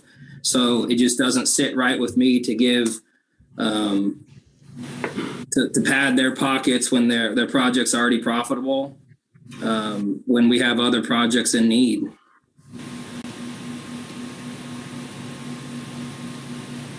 I appreciate that. Thank you. Go ahead. Yes. So the units that are in LIHTC that are affordable will not be impacted. As they say, they have to raise their rates. The units that are designated as affordable, you're saying will not be impacted by this, correct? Trent Santee, Lawrence Homes. That was my understanding from what somebody said here earlier at this meeting. Leah, is that correct? This is Leah Rose, an affordable housing administrator. That is my assumption based on, the LIHTC award and the requirements for that award. But we have not specifically asked that question, so I don't want to state it as a definitive. That's just my assumption based on what I understand about the parameters of that award. I want to say that because that was my reasoning for wanting to fund them at the level that I had recommended, because I don't want affordable housing rates to have to increase because they're making up for the last unusual circumstances of the last 3 years. Somebody's going to pay for that. And generally, it's the person that's paying the rent.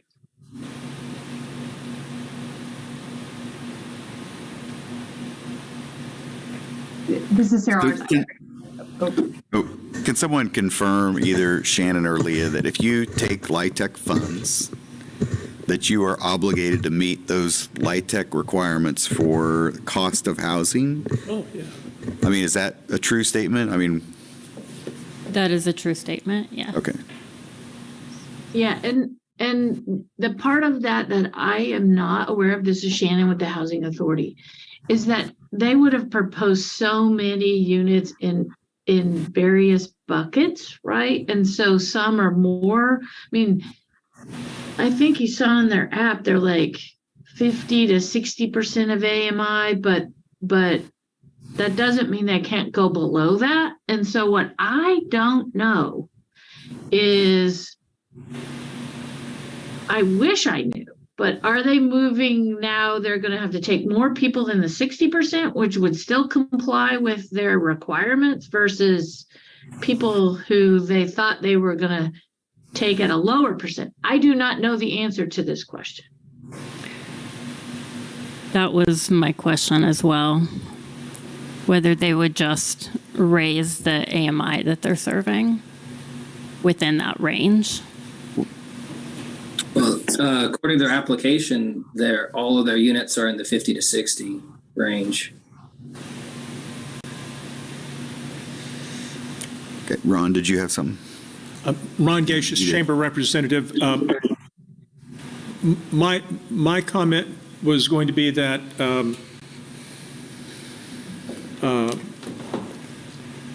whether they're serving the 50 to 60 range or the 50 below range or the 30 below range, we need all those units. And, if they're the 50 to 60 range, would I like to have them lower priced? You bet. But we've probably got a voucher helping the person that's living in those units regardless. And if they sign an agreement with the federal government in order to get the tax credits, or with the state who's authorizing the tax credit allocation of the federal credits to them. So they're obligated to fulfill the commitments that they've made there, and irrespective of at what level they might be, so long as they're serving the dedicated affordable housing market, I'm less concerned about what shifts might occur within those numbers. If the rent increases fall on the backs of the folks that are in the market rate rents, well, that's what happens when private developers build market rate rents and their costs go up. Build market rate rentals, when their costs go up, the rents go up, and that's happening all over the community every time a market rate complex gets put together. Okay, thanks, Ron. Edith. Well, I just want to say, as Sarah pointed out, if they had come to us up front with the LIHTC, when they had LIHTC funding, what we're recommending for them now is $300,000, which is a lot less than we recommend for other LIHTC projects. And I guess I wonder if we're punishing them because it's after the fact and they're coming in over budget, or is it because of their 11% developer fee, which we may have addressed at the beginning? So just wondering. Thank you, Edith. And this is Shannon from the Housing Authority. I would like to clarify that the Housing Authority, we have almost 70% of the people that we serve at or below 30% of area median income, which includes our vouchers. And it is possible that rent at a place is too high to use a voucher because we have a cap called a payment standard that we're not allowed to pay over. And so it is possible that if these things go too high, then that could be a problem for people holding our vouchers. I do not know that that is the case or would be the case here. I don't have enough information to say that, but I just do want to clarify how the voucher works.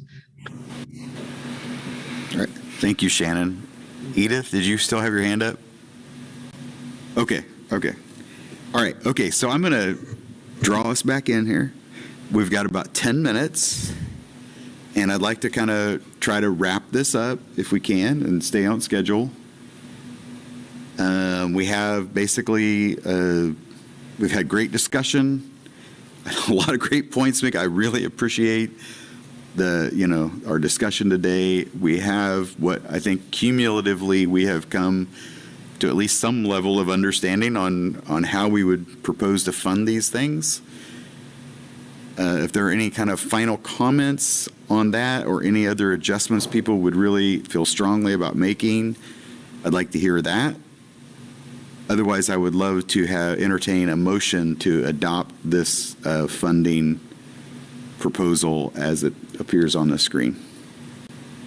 Mr. Chair, I have a comment. This is Sarah Waters. I do think we should support this. But my comment about annex is, again, if we move in that direction where we are going to have some kind of early, again, I'm back to it, early 2023, like reevaluation, I think it'd be really important for the annex group to come in or in their resubmission to ask for additional funds to show us their financials and the breakdown on the LIHTC units and what the overall rent scale is. Because I think Shannon's point that was just made is helped me even think that would be even more important moving forward.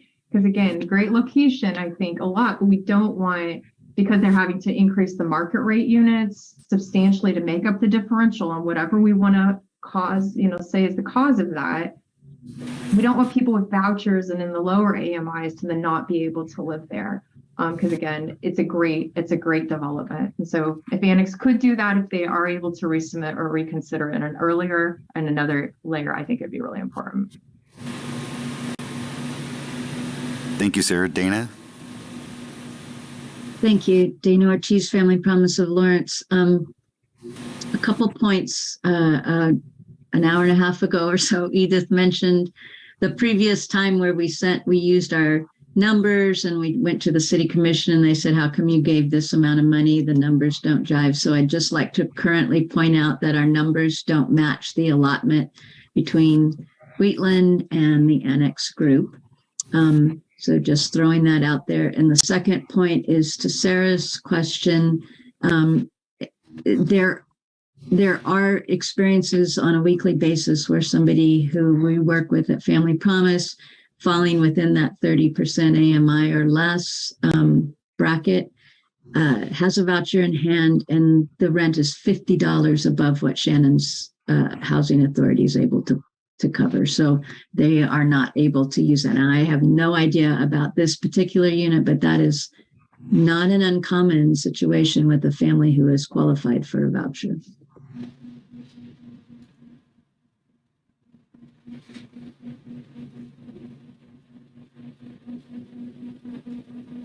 All right. Anyone willing to make a motion? Yeah. Okay, Ron? Ron Gaseous, Chamber Representative. I'm going to make a motion that we approve the numbers as the current orange recommendation column provides, with one change, and that is to take $100,000 from the Wheatland investment.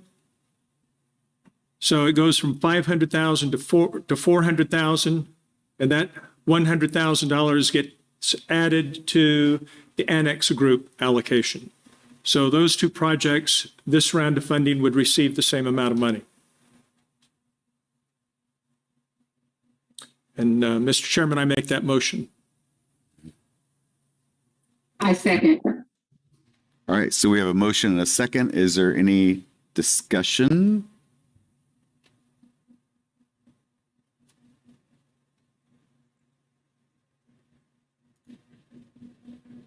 All right.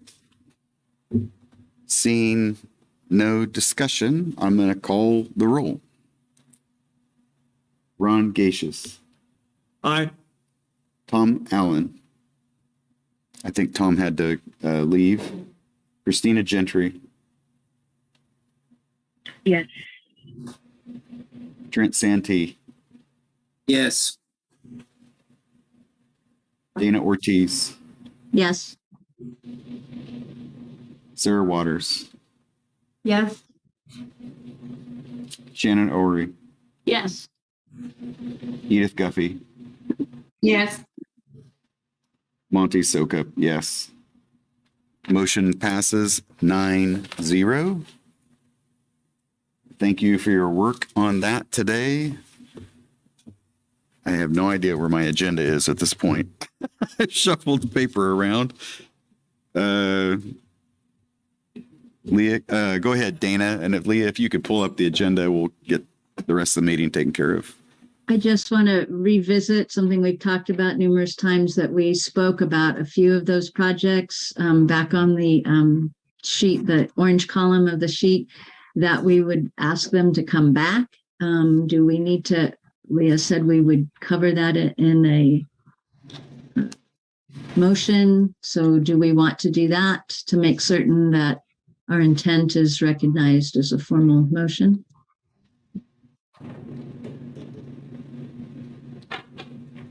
Mr. Chairman. Yeah, go ahead, Ron. Mr. Chairman, I will make that motion, Dana, following our action on the distribution recommendation here. And my motion will be that all of those who did not receive full funding be authorized to participate in a future round, provided we have available to us the reserve funds that have been described to us today, or at such time as we have those reserve funds available to us today. Or would, it occurs to me, maybe we don't want to be specific in referencing the reserve funds only. We may, if we don't have access to the reserve funds, we may still want some of these projects to come forward back to us without having to submit the full application process, but be eligible to participate in a future round of requests that we have next year. God, that was awfully wordy. I apologize. Okay, so is that a That's not a motion, but that's a preview. Okay. Mr. Chair, this is Sarah. I have a hard stop at 1 and I will have to depart. Okay. So I would support a motion similar to what Ron said, but if it's not done before, I have to leave, let you all know that I would support that. All right. All right. Well, Ron, do you want to make the motion, or is there other discussion or other? Mr. Chairman, I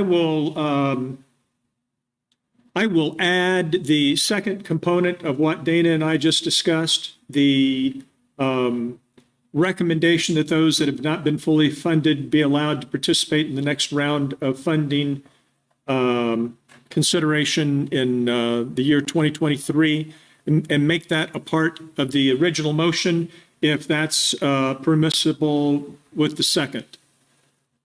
Edith?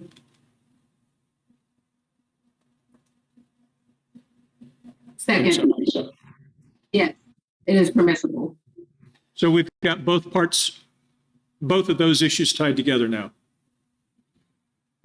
All right, so we have a motion and a second. Is there discussion on that?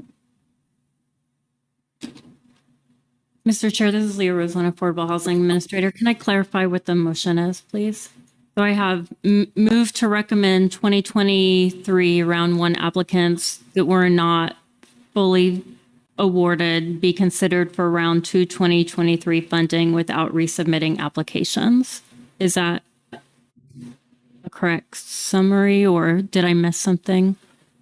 I think that they're not automatically in the pool, but they may come back and make a subsequent request or to complete funding for the projects that are in front of us right now.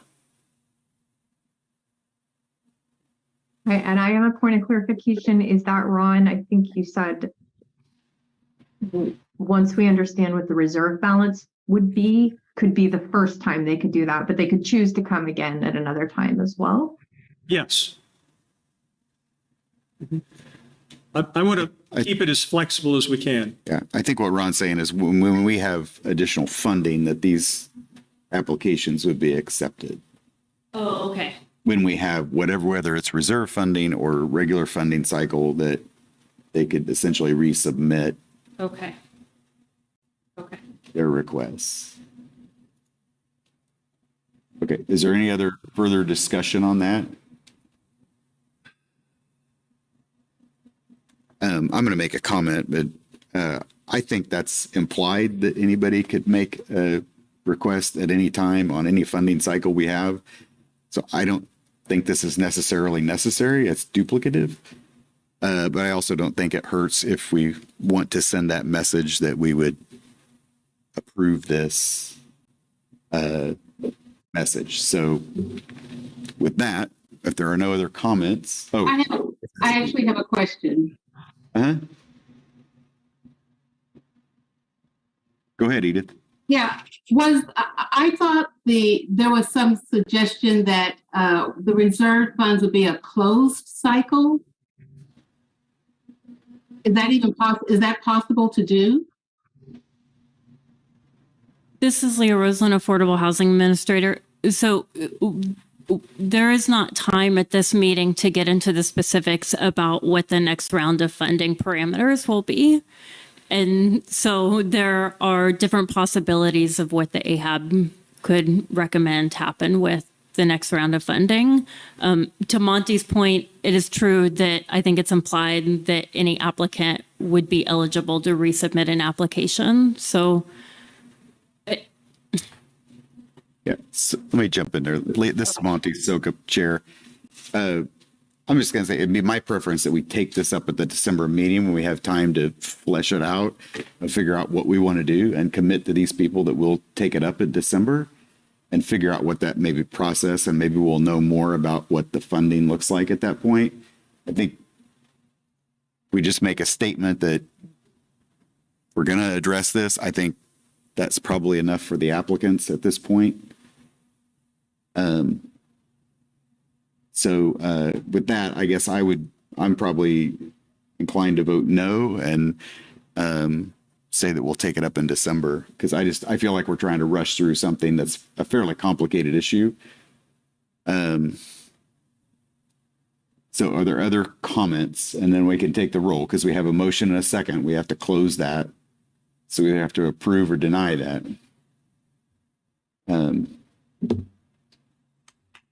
So are there any other comments? Okay. Yeah, Ron.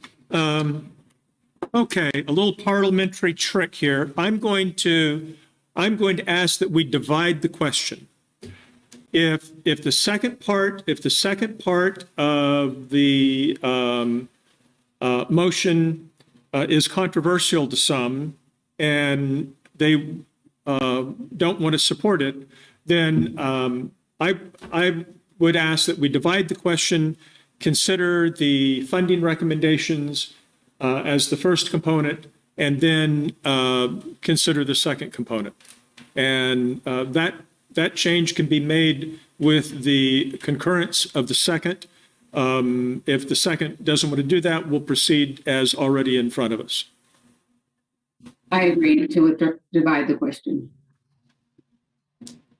Okay, Dana. We've had 2 people drop off. Do we still have a quorum? Actually, maybe 3. Oh no, Christina's still here.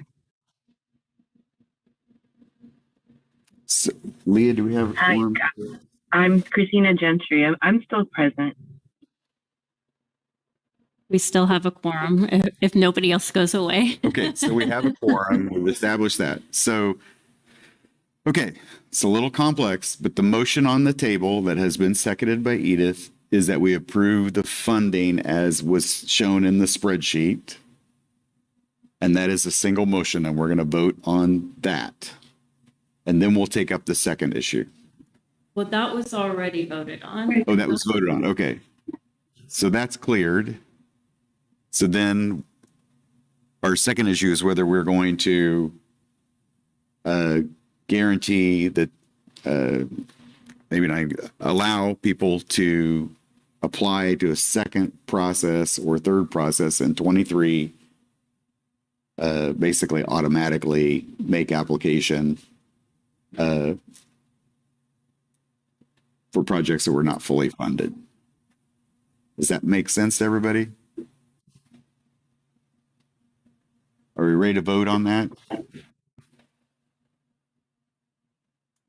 Okay. Ron Gacious. Aye. Thomas Allen.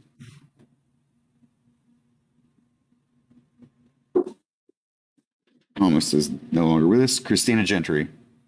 Yes. Trent Santee. Yes. Dana Ortiz. Yes. Sarah Waters is off. Shannon Oury. Yes. Edith Guffey, Yes. Monty Sokup, no.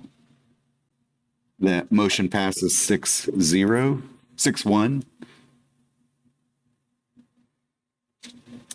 Okay, so that brings us to item 2, receive quarter 3 22 reports for the 2022 Affordable Housing Trust Fund grantees. I'm going to suggest that we table this because we're over our time. Do we have to take a vote to table? Chairman can do it. I can chairman. Okay. As chairman, we're going to table that. Item 3, discuss advisory board options and consider goals and objectives for Affordable Housing Board retreat to take place in January or February of 23, and to be scheduled at the December meeting. Leah, did you have anything specific you wanted to say quickly about that, or? Well, this is Leah Roslin, Affordable Housing Administrator. I was hoping that the AHAB could start to contemplate when that retreat might be and how long it will be, and make a recommendation that either I send out a doodle poll or that the AHAB look at their calendars for the afternoon of the February 2023 meeting for the retreat to take place. But perhaps we could pick that up in December. Yeah. Okay. Thank you. I think we could pick that up in December, or if you wanted to send out just a poll regarding the February timeframe, maybe we could have a good idea when we could do that. Is there any other new business? Okay, then I'm going to let you read the upcoming calendar items. And this meeting, unless there is other new business, this meeting's adjourned. Thank you for your work today. I thought we were doing really good on time at about 1:15, and then it all exploded. So thank you for today. Thank you all. Appreciate it.